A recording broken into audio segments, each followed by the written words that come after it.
parts have arrived from the factory without issue.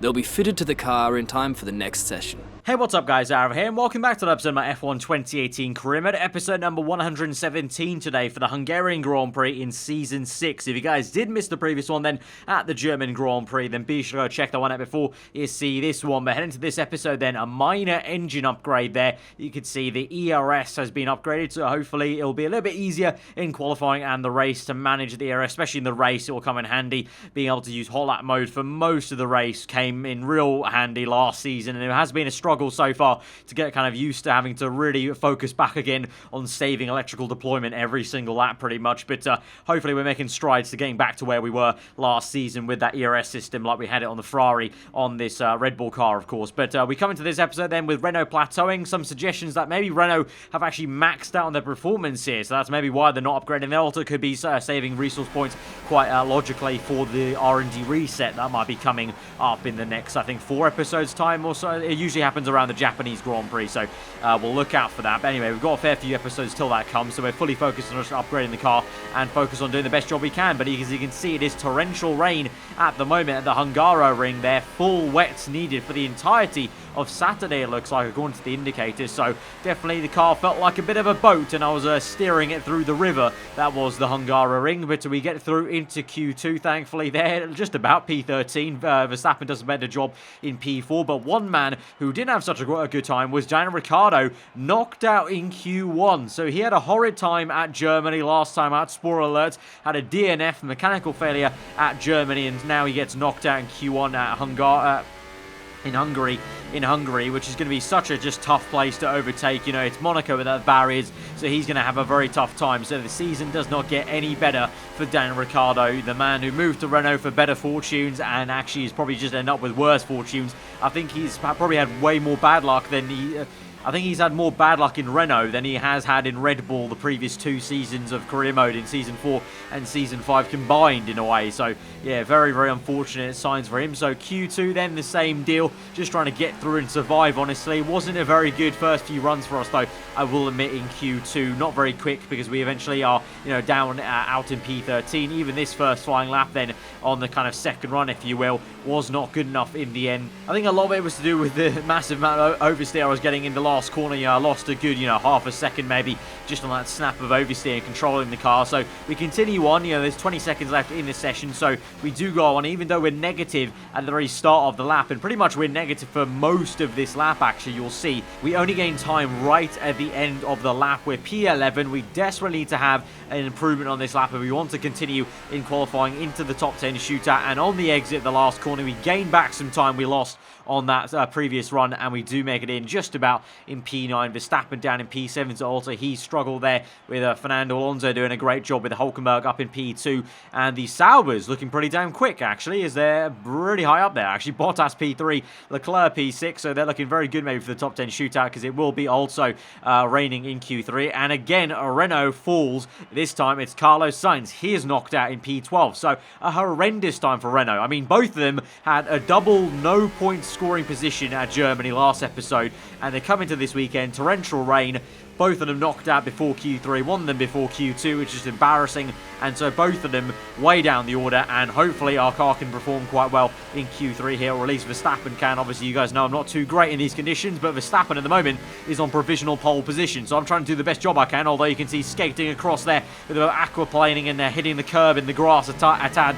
So it's not going to be a great first run, but we continue on then, because we've got 3 minutes left in the session, so I don't have time to come back in and go back out. So we're going to continue on, lower fuel run maybe, and we can gain some time that way. But at the moment we're down in P10, so not a great run. We do gain time though. Green, you can see quite a fair bit up actually, so that first run was quite horrendous. We did lose quite a bit of time in Sector 2, and so this is to guarantee ourselves up the grid and hopefully a good race, because like I was about to say, both Renaults are not in the top 10, and both Red Bull Hondas looking pretty good for the race then, and so it might be a double whammy in a row from Germany to Hungary maybe as we go towards the line. What will it be? Across it, and it's going to be P6. We have some time left in the session, but I don't have the fuel left. You can see on the right hand side, I am already under 1 lap of fuel in the car.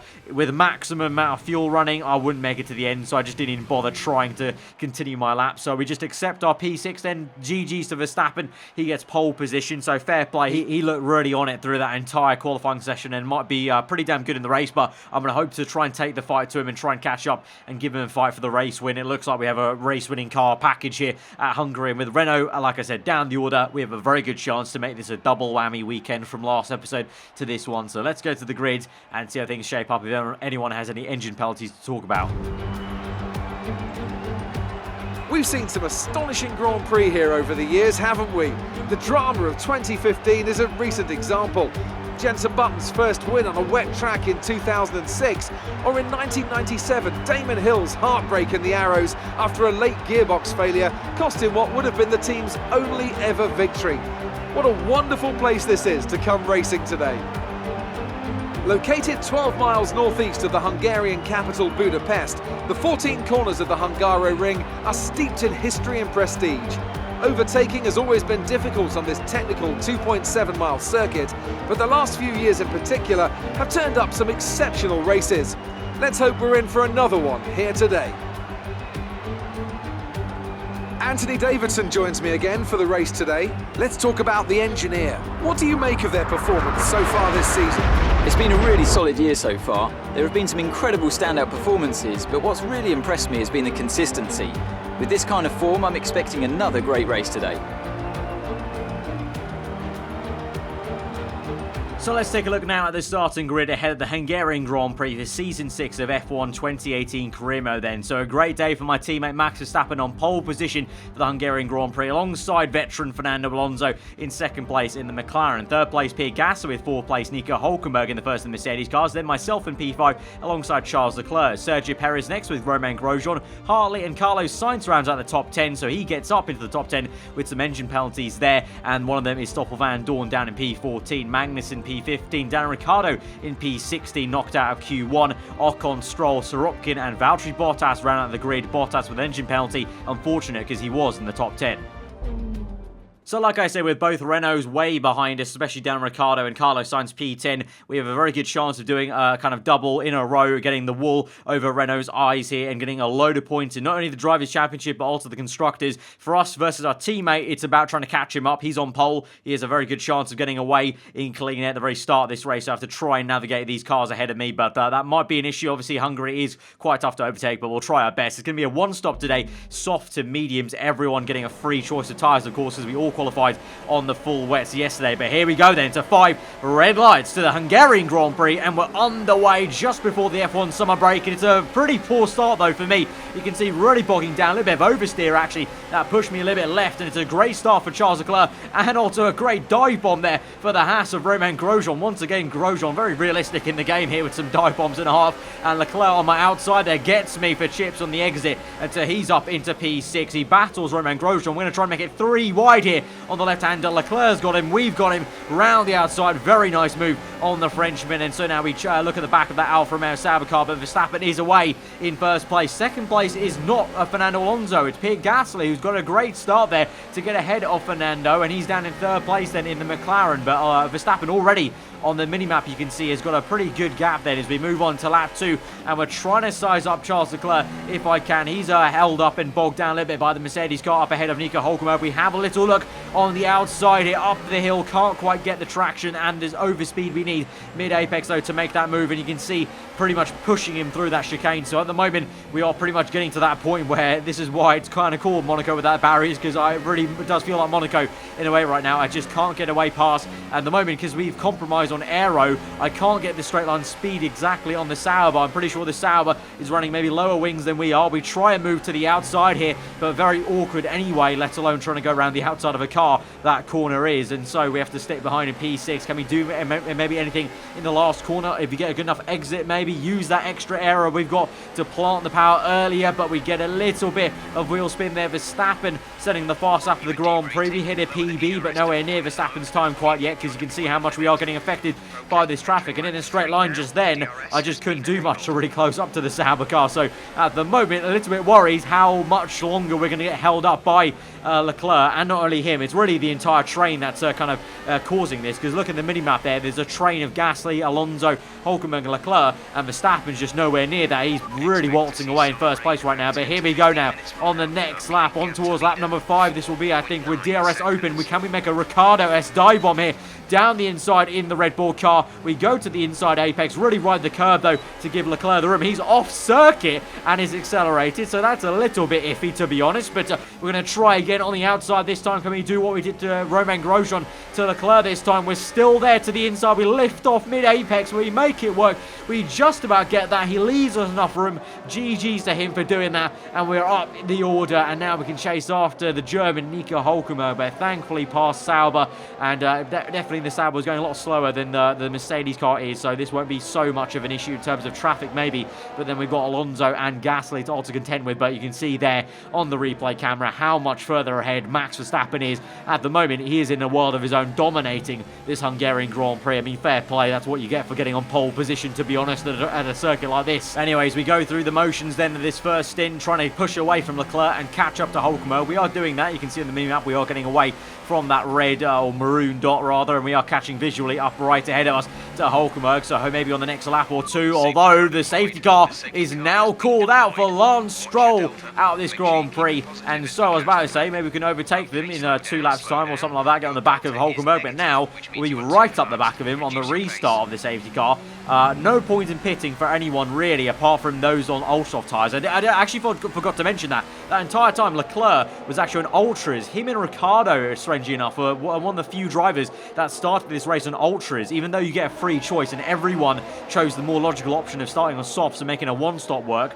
This is why the safety car was called out, by the way. That was Lance Stroll retiring with an engine failure at the chicane, a dangerous spot to retire. But yeah, very, very odd. No one else has pit apart from Ricciardo and Leclerc, because those two and maybe one other person was an ultra soft tyre, so they're doing a 2-stop in this race for some reason. Obviously now they've got a free pit stop under the safety car, but still very, very odd stuff there. So that's maybe why I found it tougher to get past Leclerc there in the initial stages compared to what you thought I would normally have, you know, Red Bull v Sauber, because he was technically on the faster tyre, obviously, or not even technically, he literally was. Anyways, now we're chasing after Hulkenberg. We've passed the safety car restart. It wasn't the best restart, to be honest. You saw I lost quite a fair bit of time through the last corner. Verstappen, the one obviously to kind of go green when he wants to, and he kind of made it a bit awkward for me, but I'm sure that wasn't really that intentional. But again on the mini-map, literally only a couple of laps after the safety cars come in, he's already just bolted in P1. He's got such a big gap to P2, but now we're going to try and join the party of flexing the muscles of this Red Bull car around the Hungaroring, because look at this on the outside there of Hulkenberg up the hill. A fantastic overtake there on the German, really satisfying. You know, midway through that corner, I just realised, hang on, I've got the grip here, I can just plant the power and just watch us climb there through. Really satisfying. But our engineer tells us we've got a bit of an issue and a power limit maybe on the engine. We've got MGU-H issues once again. No stranger to that. We had that, you know, very first and foremost at the Chinese Grand Prix in round 3 already with the MGU-H, where it's harvest, the turbo power is overheating, so we'll have to watch out for that. But meanwhile, elsewhere down the order, the Ferrari of Raikkonen having issues into the chicane there. He locked up and nearly went completely off circuit, but he's now holding up this train, which includes Daniel Ricciardo, who's in, I think that's second last place. I can't lie to you, maybe third last place with that Williams car coming to the shot there. And so Ricciardo way off his teammate, and his teammate is, well, only just in the top 10, I think, behind Brendan Hartley, the second of the McLarens that we've seen today. And so Ricciardo just going from bad to worse in terms of he made that extra stop, like I said, from ultra soft tyres, of course, and then Carlos Sainz still hasn't made headway. Meanwhile, this man is just dominating this race so far. Max Verstappen in a class of his own in first place. We're trying our best now that we've got past Hulkenberg to track up this fight between Fernando Alonso and Pierre Gasly. Gasly doing, though, a fantastic job so far to keep ahead of the Spaniard there, but you can see now he's getting a little bit slow here, so he might be losing some pace to Toro Rosso car with some tyre wear potentially. So we're closing up, but hitting with a bit of dirty air there in the second sector as we pull away, as they pull away a little bit from us, but we're still catching up though as we enter sector 3. Then could line up a pass maybe on the main straight ideally, but we've got Daniel Ricciardo out of the Hungarian Grand Prix. You really cannot make this stuff up. This man can't get any more unlucky in this season or a single season of Formula 1, I don't think. I said, literally, I think he's been more unlucky in the Renault car than he has combined in his 2 Red Bull seasons in the last two seasons, where we've seen him kind of, go high at the start of the season, then fall flat midway through. This has just been a tiny high at the start with a win for the first race, and it's just been downhill from there, and that is a sorry sight. He parks up for the second time in a row in an F1 Grand Prix and retires from this Grand Prix. So only one Renault left to Carlos Sainz then. He's just about in the top 10, so he's still got some points to his name to try and limit the damage in the championship, but at least for the constructors, that is a big blow for Renault in this fight with us at Red Bull Honda. Meanwhile, now on lap 12, we're trying to catch up and overtake Fernando Alonso there. We saw Ricciardo parked up on the outside, and now we're focused on this papaya orange McLaren, but as it was the case with the Mercedes car and the Sauber, it's proven difficult in Sector 2, but maybe on this main straight with DRS it could be possible. Little flinch of oversteer, but onto lap 14 then. We're still not even really too much into this Grand Prix, and so much has gone on, but could we make a pass? And no, it doesn't look like it. We stay put on the racing line, but what has Alonso done? Alonso just locks up really badly and effectively brake checks us into the corner as I was waiting for him to turn in and follow him in on the racing line. Instead, he just goes straight on. I can't slow the car down enough, so he hit him a little bit, and he holds us up to the point where now we're behind Hülkenberg. What on earth was Alonso doing? Very uncharacteristic mistake there from the double world champion, and so now we're flying through these corners, and a bit of deja vu here as we do the exact same move on Hülkenberg that we did earlier. Really, that Mercedes car is really piss poor through that right-hander up the hill. A little bit harder to do that into the chicane this time round, but we do get that done eventually, and so we're up into P4 once again. But you can see it's getting overcast in this Grand Prix, and there was some forecast for some rain potentially, but Alonso and Gasly don't care. They come in a little bit early for a dry tyre pit stop onto medium tyres. You can see Hülkenberg continues on there in the Mercedes car on the left-hand side of your screen. He continues on down towards turn 1. But Gasly's in, Alonso's in, both of them strap on the set of white wall medium tyres, but Hülkenberg continues on. I do as well as Max Verstappen. But you can see actually it's getting quite foggy as well, a little bit misty here, and so the rain definitely is coming. I feel it's not just a kind of guess and a guesstimate forecast. I think it is coming, and so as we move on through this Grand Prix, it's going to be a question of have we made the right decision. I do think we have, because we move on to lap 18, and the rain is only now coming down. You can see the spits of rain on my halo, but it's been like 3 laps now since Gasly and Alonso came in, and it looks like we might have to pit onto inters on this lap because we go really wide, and we're just finding more and more understeer as the track gets slipperier and slipperier. And so I do think Gasly and Alonso made a fatal error in pitting so early for the mediums, because it's eventually time to come in for the intermediate tyres here. And so on lap 18 we'll go to inters. I don't know if this will be to the end of the Grand Prix, because the indicator on the weather forecast before the Grand Prix only had 1 dot of rain and then went back to dry, so this might literally be only like 6 laps of intermediates here. But I think, as the kind of phrase that Martin Brundle said quite a few times in commentary in real life F1, you've got to be on the right tyre at the right time here, and so we are going to just do that. And it was a double stack, I think, for both us Red Bull cars, but Verstappen was so far ahead it didn't matter too much, so we're out again. Actually, no, it wasn't a double stack, I lie. Verstappen remains out on the soft tyres, so we might actually be able to gain some time on Verstappen here. But at the moment, it is going to be a 1-2 for Red Bull Honda as we move on to lap 20 then. 15 laps to go in this Grand Prix. There is Verstappen, just in the distance he comes through. So we actually have gained some time there, because he definitely wasn't that close to us before. So we have gained some time on the undercut there, and he was tiptoeing around on those soft tyres, but now he's also on inters. But as we go on through the Grand Prix, then only 5 laps later is it time to come back onto slicks. It's way too dry now, so like I said, wasn't going to be a long time, but it was the correct decision to make, albeit compared to Gasly and Alonso, because now they're nowhere near second and third. Alonso's there in 4th place. I think Gasly lost even more time there.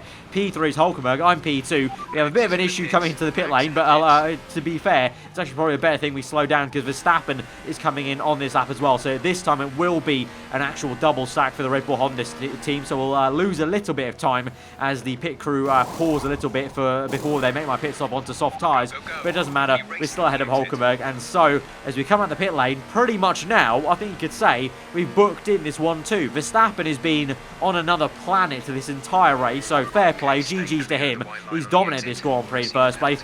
We've got into second place. I don't think Hülkenberg's going to kind of, bother us too much for the remaining 10 laps of this Grand Prix. So we're going to come through on the last lap of the Grand Prix then. It really has been an emphatic win for Max Verstappen in the other Red Bull Honda car there. He's dominated the Grand Prix, but it's going to be a fantastic 1-2 for Red Bull Honda here at the Hungaroring. How about that? Yes, yes, yes, we're on the podium. Good job this weekend, great drive, thank you. So another fantastic victory for Red Bull today. And I have to wonder, Anthony Davidson, just what set them apart from the competition here. Without a doubt, the safety car changed everything today. The key to their success was keeping calm and reacting to the situation quickly. We've seen teams in the past throw away wins because they were too hesitant, but here they were decisive, and that's allowed them to take the advantage. So we still have that ultimate engine upgrade to come next episode, and we're already getting results like this. Verstappen literally, I can't say anything bad really, he was just on a different planet. I couldn't catch him, so I'm annoyed that I couldn't get close to him and attack him for the race win, but I mean, you just got to put your hands up when your teammate beats you like that, so fair play. He owned the Hungaroring pretty much at the end of the day, but in the end, it won't matter too much for me. Still second place, ahead, way ahead of Carlos Sainz.